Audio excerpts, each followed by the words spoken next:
Hello and welcome to Life with the Alterverse, episode 7. Right, so there's been a lot happening since our extended break where we were touring the world. First thing was a sensational T20 World Cup final, West Indies versus England, which was awesome, unexpected finish. Anyone watch that? I didn't watch it. What day did it fall on? No, I can't remember. It was on a Sunday. I think I was out. Last week Sunday. But I've got a WhatsApp group with some friends that were talking about it. And England were doing pretty well at the beginning because they batted first in there. Then they had a kind of a, what would you call it? A hiccup. Yeah, kind of a bit of a hiccup, yeah. They lost a few wickets, but they made a decent score. I can't remember the final score that they made. Well, to begin with, in the first innings, the first innings was England's. They could have put more runs on the board. Mm-hmm. West Indies did bowl quite well, contained them. And then when the West Indies came into bat, England had a great start. Right, they got West Indies were two down for 5 runs, and they got the main man out. Yeah, Chris Gale, the big beast, he was gone.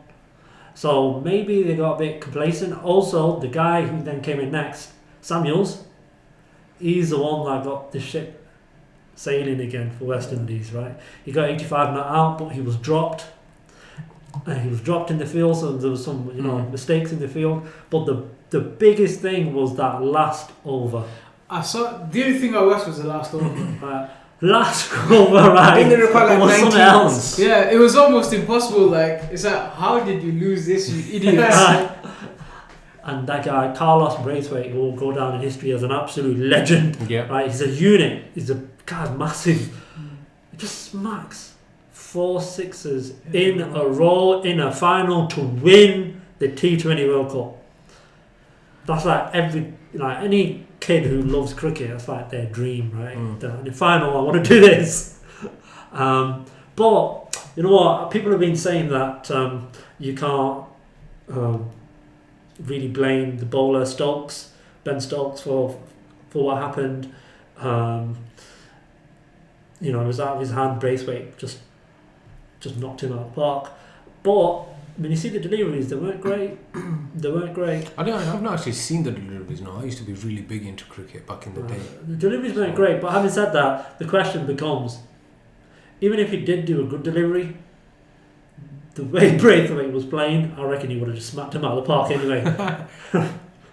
I don't think I've ever seen that happen in the history of cricket. What? Never mind the World Cup final. See 4 sixes. No, there was There's one been back in the been- 50s, and it was West Indies again. Remember that? There was I wasn't something- around in the 50s. I'm sure my age. But then there was something I've seen on one of these programs where it's like classic moments in sports. And it was something where I don't know if it was World Cup final or it was like the end of a series or something like that, where they needed 5 sixes off the last over, and one guy actually went and got it. It's happened a few times, right? But basically, there are a few batsmen who have hit every single delivery for 6. Ravi Shastri's done it in 1985, the great Indian batsman. Herschel Gibbs did it in 2007. Herschel Gibbs, South African. Yeah, South African, again in the World was that the World Cup? I can't remember where it was, but he did that. I remember that one, because that was basically the first one since the 80s. Yeah. Right?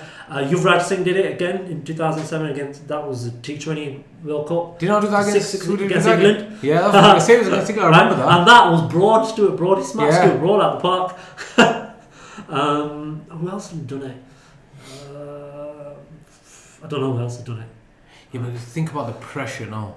For This this batsman. 19 runs, last over, World Cup final, T20. Probably the biggest tournament in cricket at the moment. It's not that much pressure on him really, because he's thinking, if I mess up, I've nothing to lose. yeah, people that are gonna say, oh, you almost won it, you know. So it's like, yeah, just swing for the fences. I need to swing for the fences, and Oh boy, you clobbered him. But like I said, I think even if he bowled his best deliveries, maybe he would have smacked it out of the park anyway. It's that situation in the final where it's real high pressure situation. Anything can happen. Sometimes it just takes a little bit of genius, and something like that's just going to happen. You can't avoid it. I think you have to have a little bit of luck in there as well somewhere. Yeah, great entertainment though. and they sure know how to party. The West Indies and moan their asses off. But they did a double hammer. They win the limited over World Cup as well. No, they didn't that, but the under-19s won. I think again that was a T20, and the women won as well. West Indies. Yes. So they did a clean sweep. Yeah. The D20. Maybe West Indies are back to the top again. Which was Interesting. And the other thing, when you're talking about in cricket, where somebody's hit a six to win a game. Yeah. Do you remember the Sahara tournament that used to happen between India and Pakistan? It used to happen. I don't know where it used to happen. Oh yeah, Toronto maybe. Where was it? No, it was in UAE, Sharjah. Oh, Sharjah Cup, yeah. That was Sharjah Cup. There's another one called the Sahara Cup. I remember Sahara Cup, yeah. Yeah. Basically, I think Javed Miandad, he needed to hit 6 of the last ball to win. Javed Miandad? Yeah. How long ago was this? To win the game, yeah. In the 90s? Right, yeah. I don't know when it was, 90s maybe, right? Yeah. But he did it. He hit a 6 and won the game. That was incredible as well. I can't remember if with it he won the tournament, but that's like a legendary, moment in cricket, particularly for Pakistanis. And when you go on YouTube and you look at great moments in cricket, that usually pops up. I think the greatest Pakistani moments in cricket it goes on behind the scenes. A lot of people get rich. I'll be honest with you, I used to be really big into cricket, and I was a Pakistan supporter, and then it was when they had the match fixing allegations. Yeah. You had Mohammad Asif, Mohammad Amir, and Salman Bot. Bot. That's when I completely stopped watching cricket. I was like, I can't do it anymore. And was now I've even completely worse. stopped watching it since then. You should be supporting England. I don't even watch cricket anymore. No. Oh, no, I don't. No, I'll be honest with you. I was a big fan of Kevin To the Peterson. light. I was a big fan of Kevin Peterson, but technically he's not even Oh, you English. know what? Pakistan are coming here to England for a series. Yeah, half the team's going to go missing. I'm buying tickets for the 3rd day of the Test match at Old Trafford. Oh my god, test match. I'm thinking I'm going to get a That's shirt, right, Why? which has got England at the front and Pakistan at the back. Just go England all the way. England all the way. And they sit in the Pakistan side. Yeah. They don't really separate. Oh, you know what? I always say, because my colleagues at work, my friends at work always ask, who do you support in a situation like that? And I say, I support the winner, I have the privilege. You give me that. No, so I think I'll probably be an England supporter. Yeah. Cool. Anyway, boxing. Did you watch the Chris Eubank versus, was it Nick Blackwell? Yeah, I didn't watch it live, but yes, I did watch some of it. Threw up an age-old question, didn't it? So basically what happened is, took a bit of pummeling. A bit. What?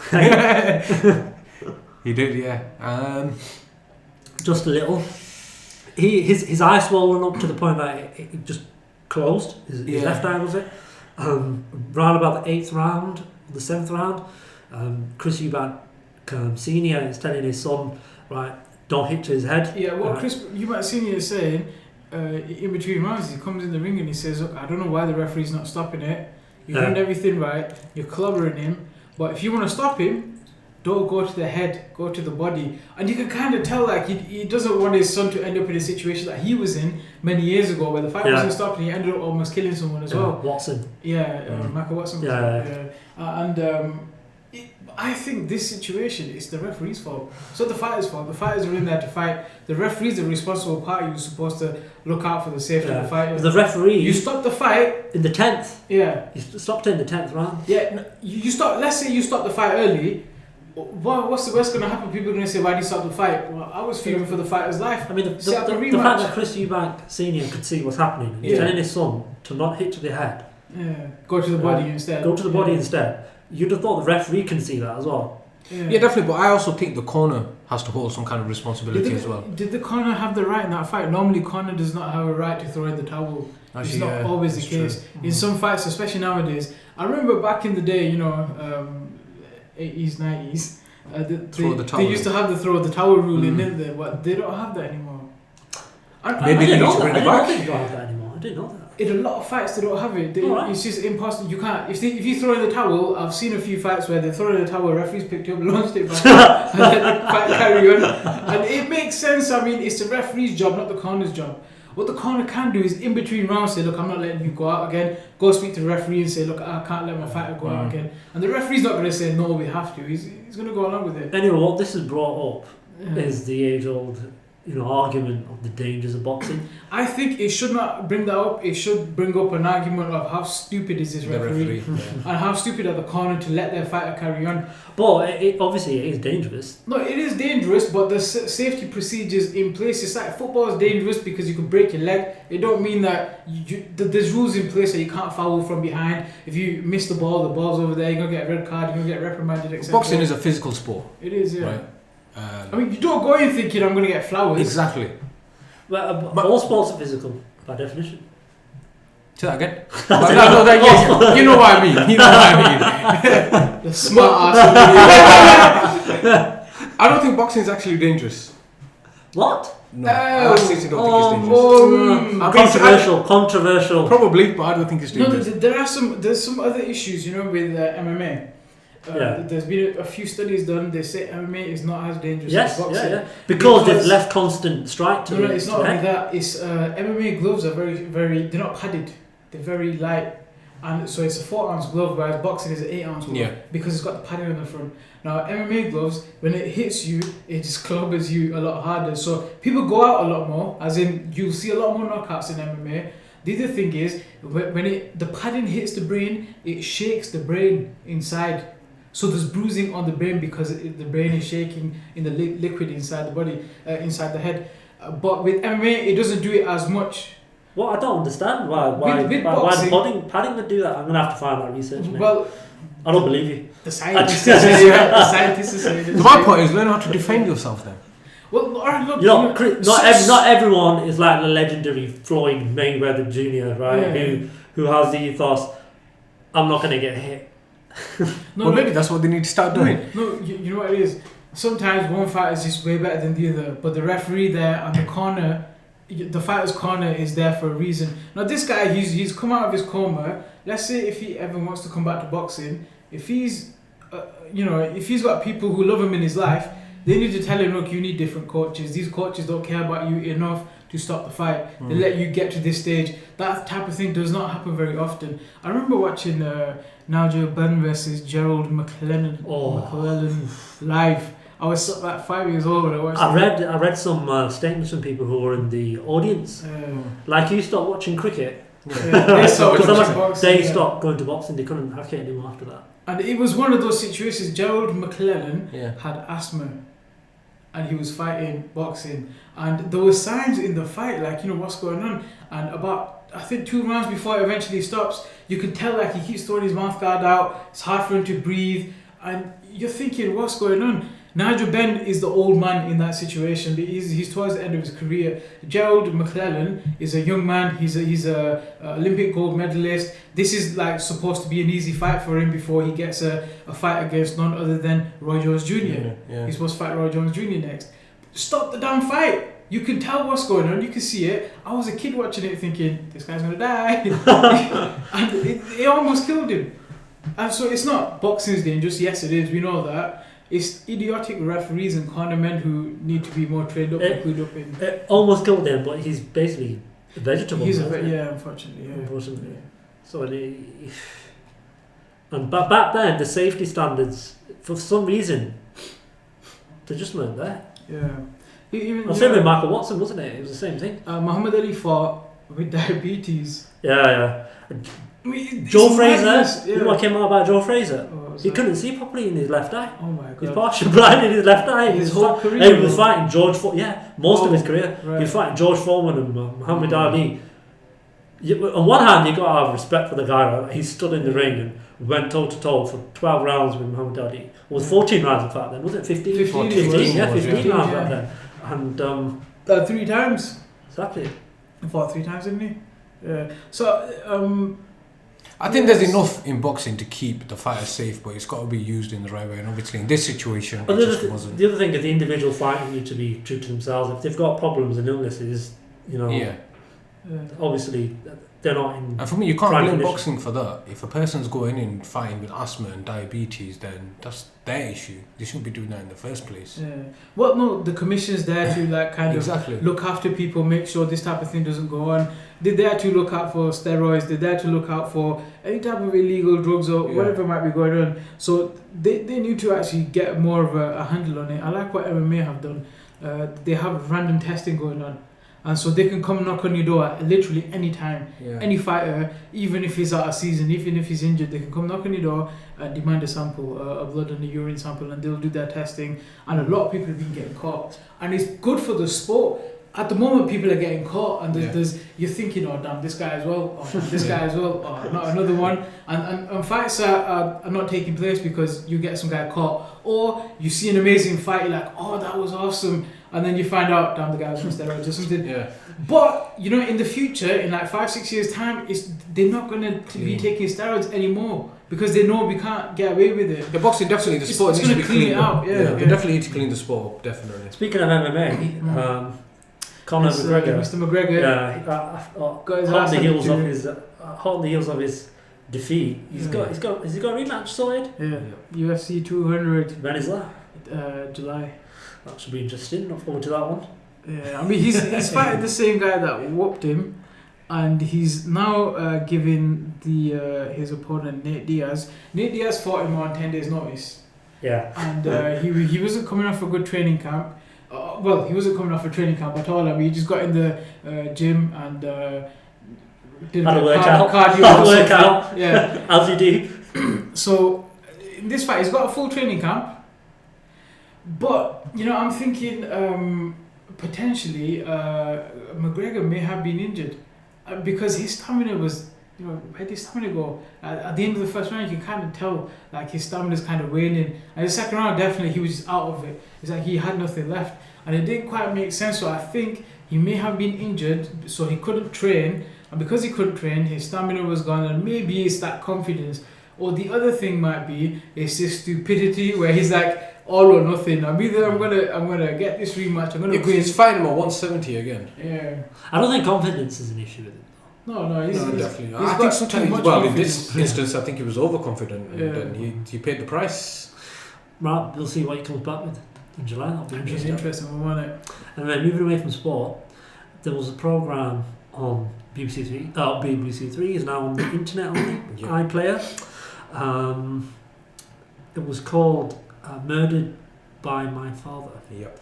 The title intrigued me, so I had a quick scan of the programme. Unfortunately, didn't have enough time to watch it properly, but I felt I watched enough to understand what the programme was on about. But you watched all of it, didn't you? I watched it earlier. I watched it a couple of days ago. A few people at work was going on about it, and then Scoop messaged me. So do you mind just giving a brief overview of what it is about? Well, if you're from an Asian background, you probably already figured it out. Yeah. But it's I did that in the first 10 seconds. it's all about an honour killing. Yeah. First scene, you see the father on the floor bleeding out, and then you can hear the daughter talking about love and all sorts. Then from there it goes into the story of what actually happened and what led to that scene. So it's just basically about honour killing. The daughter, she's been promised to somebody. Doesn't work out. Father finds out, and he ends up killing her. Cut a long story short. Well, there was something else going on, wasn't there? He kills her because the father or the mother who had died already, she had promised that her daughter would marry the son of such and such a person. And so the father wanted to honour his late wife's wishes, and also the family who the daughter was promised to had been pressuring him, as in like, you know, when is your daughter going to marry her son, etc. But she had a boyfriend, and she liked somebody else. That's the other aspect. And that's important, the current person who she was supposed to marry, he was a bit of a dimwit. They didn't get along, or whatever it was. And she preferred somebody else, and because of that reason, because of family pressure, because of cultural pressure, because of just outright stupidity and all the rest of it, he ended up, you know, committing this heinous crime, and he kills himself as well. He kills himself at the end. He stabs him in the neck and throws himself over the balcony. And it's based on a true story now, I spoke to somebody who has a bit of research in this field, and they said that honour killings do go on in a lot of other different cultures, but they are mainly within the Indo-Pak or South Asia, is it called? The South Asian culture, the subcontinental culture. In the UK, it's mainly that culture that practices honour killings. And within those cultures, it does go on with the other religions, but it's normally the Muslims that do it most. And is it always the females who are the victims? It's majority of the time it's females. It's safe to say that it's probably 90%, 99% even. I mean, to be honest, I've never heard of a guy. I have. Have you? Yeah, I have. You see how much of a shock it is? It's really a shock. I would never imagine happening to a guy, honestly. Honestly, I heard of a case where, I heard this from a friend of a friend or something like that, where he knew somebody who they went Pakistan, right, to get married, and he didn't want it and stuff like that, and then it wasn't a killing, but it was, very violent threats and physical abuse. Oh, but was this from his own family members, his own first family? Yeah. Right, okay. The mum and the dad. They didn't kill him? They didn't kill him. That's not honour killing. Yeah. No, it's not honour killing. Well, basically it was... it's still bad, I mean... It was close. It was like... They basically got him close. Right, okay.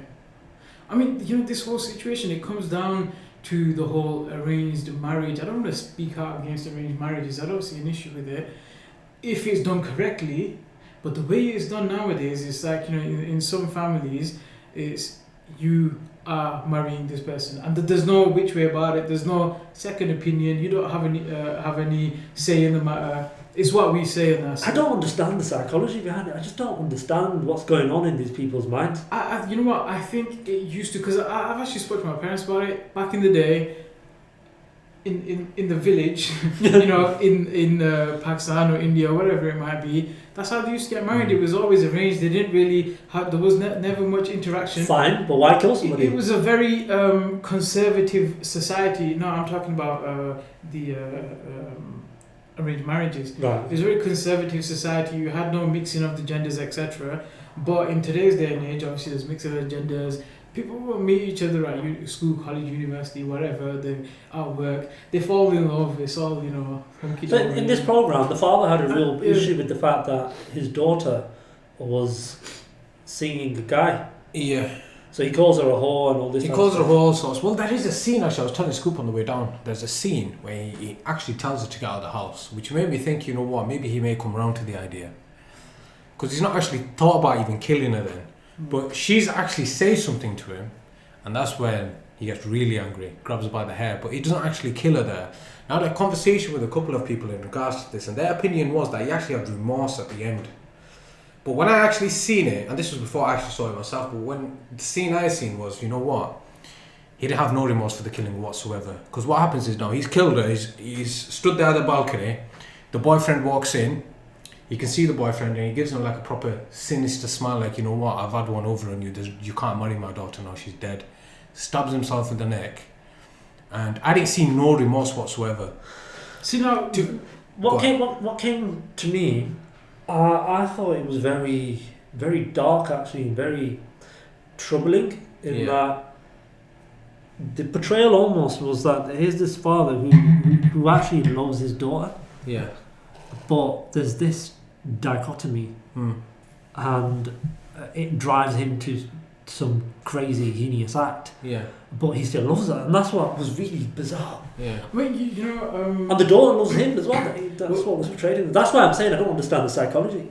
What we need to remember is it's based on a true story, but the writers and the directors and whoever they have some kind of artistic license to change some of the details. Nobody actually knows the final scene. Like the final scene. Nobody actually knows what went on because both people who were there are dead now.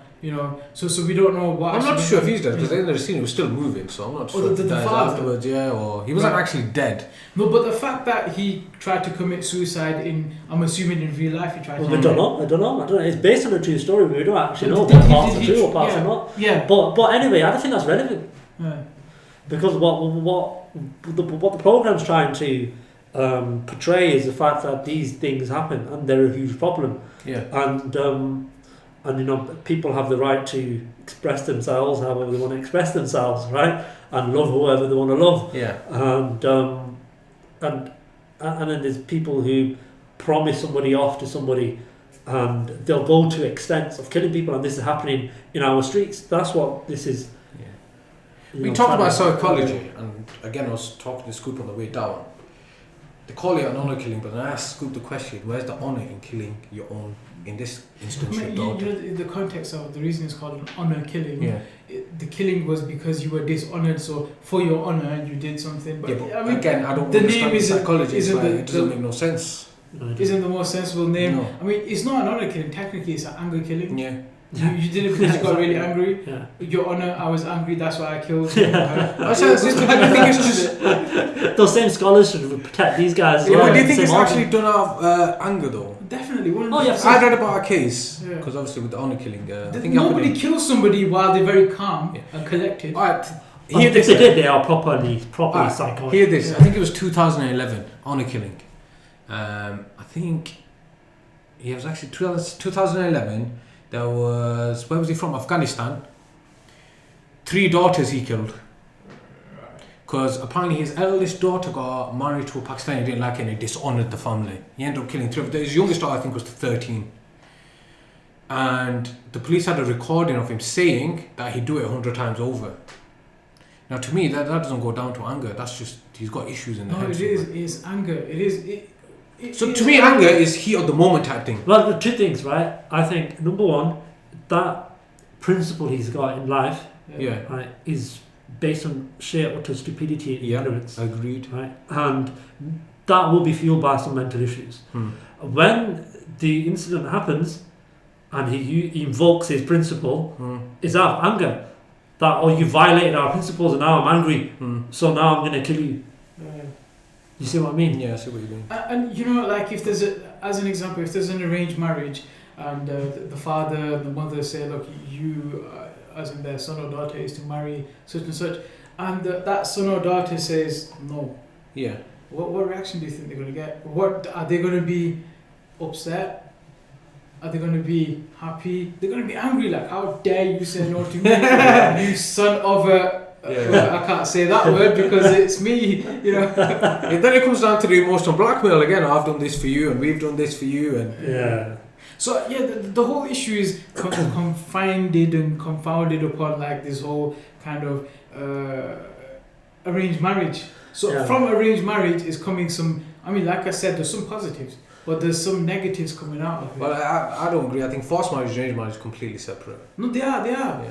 Definitely. But it's a forced marriage in this instance, wasn't it? Because a forced marriage is because she actually turns around and says a forced marriage is an arranged marriage, but it's just a format of arranged marriage. Because there's this scene in there, she talks about not having a choice as well. So it goes, what, now you want a choice? How dare you ask for a choice? Yeah, exactly. And what really annoys me in cases like this is when people invoke religion, if they do, but I don't really think I've seen a genuine case where a person has invoked religion, but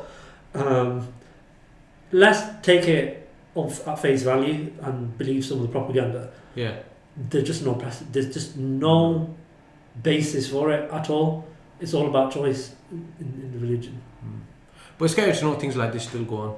I mean, what year was this case from? I'd like to know. I'm not too sure. Don't know. I remember there was something in Rochdale. I remember some just a few years ago, some female showed up. The body showed up near the river or something in Rochdale. Well, she's from Cheshire, wasn't she? Sheffield or something. She was called last year. Like Oh yes, yeah. So I mean, it's not like it doesn't happen or it's a long time ago. It last year. Yeah. It's ridiculous to think that this type of thing is going on within any community in the UK. And I think in the subcontinent, ethnic minorities within the UK, I think they do have to do their absolute best to root this out. Yeah. No, definitely 100%. I'm not too sure how prevalent it actually is within Asian communities. I spoke to a few girls. They said they don't know of any cases that they know of, any personal cases. But the other thing to keep in mind is, people need to keep rational, definitely not get emotional, because unfortunately then you could target the wrong people. Yeah. implicate people you shouldn't, and that happens too often. And often programs like this, they do create an emotional hysteria. Yeah. Yeah, well, people will probably confound it to, these crazy Muslims, they're all like that. Yeah, exactly. They're all like that. Yeah, exactly. And I think that's one of the unfortunate circumstances of such a program, or outcomes rather of the program. But as a whole, I think it was a powerful documentary. It definitely was. It was for me anyway. Yeah. I think it's worth a watch. Yeah. Cool. Anyway, on that note, thank you for listening. See you next time. See you. Bye.